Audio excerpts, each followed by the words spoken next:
Halo semuanya, perkenalin aku Irma Novelia Fitriana dari 12 MIPA 5 nomor 17. Di sini kita akan belajar sejarah perkembangan iptek di Indonesia. Tentunya kita sudah tidak asing dong dengan iptek. Iptek sendiri adalah ilmu yang mempelajari mengenai perkembangan teknologi berdasarkan ilmu pengetahuan. Pemerintah Indonesia berupaya mengembangkan iptek yang sesuai bagi pembangunan Indonesia. Hal ini dapat dilihat dari berdirinya lembaga-lembaga penelitian dan pendidikan. Perkembangan iptek sudah dikembangkan sejak masa kolonial loh. Kegiatan ilmiah tersebut berawal di abad ke-16, Jacob Bontius mempelajari flora di Indonesia, dan Rompius dengan karyanya yang berjudul Herbarium Amoyinese. Kemudian, pada abad ke-18, pemerintah Hindia Belanda mendirikan Batavia's Genootschap van Wetenschappen atau BGWK dan Lembaga Biologi Molekular Eijkman.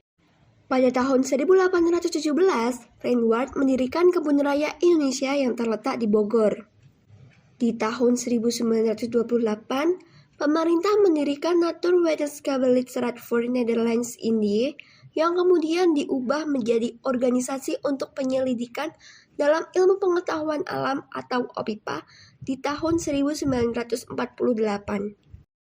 Pada tahun 1956, pemerintah membentuk Majelis Ilmu Pengetahuan Indonesia atau MIPI. Tahun 1962, pemerintah membentuk Departemen Urusan Riset Nasional atau Durenas dan menempatkan MIPI di dalamnya. 4 tahun setelahnya, Durenas berubah menjadi Lembaga Riset Nasional atau Lemrenas. Kemudian, pada tahun 1967, pemerintah membubarkan Lemrenas dan MIPI dan membentuk Lembaga Ilmu Pengetahuan Indonesia atau LIPI yang menampung semua tugas Lemrenas dan MIPI.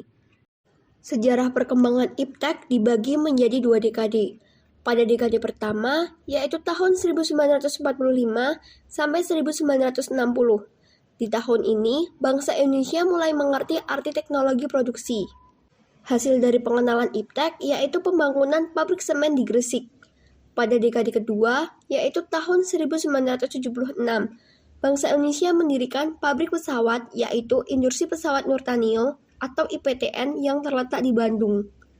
Nurtanio, Industri Dirgantara Nusantara.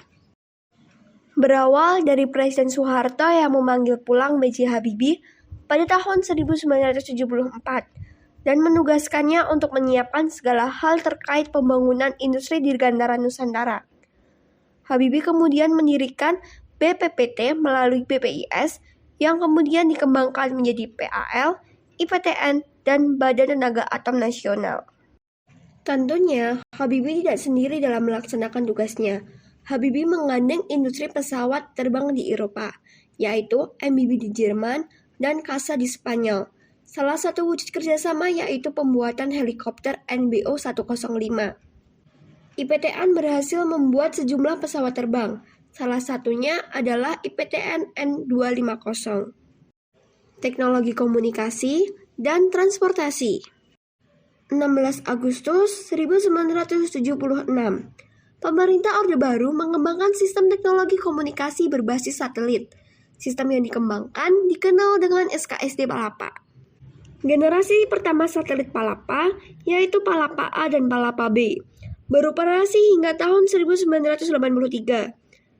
Kemudian, pemerintah meluncurkan satelit generasi kedua, yaitu B1 dan B2, dan diikuti oleh generasi-generasi berikutnya, hingga C1 dan C2 kemudian digantikan dengan satelit Telkom.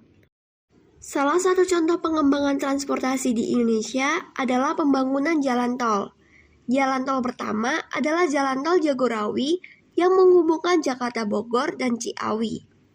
Pembangunan jalan tol memanfaatkan teknologi Sosrobahu yang dikembangkan Djoko Raka Sukawati dan teknologi cakar ayam yang ditemukan oleh Sudiatmo. Resolusi hijau. Resolusi hijau adalah upaya pemerintah dalam meningkatkan hasil pertanian melalui kebijakan modernisasi pertanian. Dalam rangka menjalankan kebijakan rehabilitasi pertanian, pemerintah menjalankan langkah-langkah sebagai berikut. Memperluas, memperbaiki, dan memelihara jaringan irigasi di seluruh wilayah Indonesia. Menyempurnakan sistem produksi pertanian pangan melalui penerapan berbagai paket program yang diawali dengan bimbingan massal, insentifikasi massal, insentifikasi khusus, dan suprainsus. Kemudian, pemerintah membangun pabrik insektisida dan pestisida. Langkah lain yang dilaksanakan pemerintah adalah membangun gudang, pabrik penggilingan padi, dan menetapkan harga dasar gabah, memberikan berbagai subsidi dan insentif modal kepada petani, membentuk kelompok tani, dan koperasi unit desa. Tidak dapat dipungkiri, keberadaan IPTEK yang semakin maju membawa berbagai manfaat, antara lain mempercepat arus informasi dan mempermudah komunikasi dengan individu lainnya yang berjauhan. Sayangnya, semakin majunya IPTEK juga menimbulkan dampak negatif, seperti orang jadi malas berkomunikasi secara langsung, meningkatnya penipuan di media online, dan menurunkan prestasi bagi pelajar.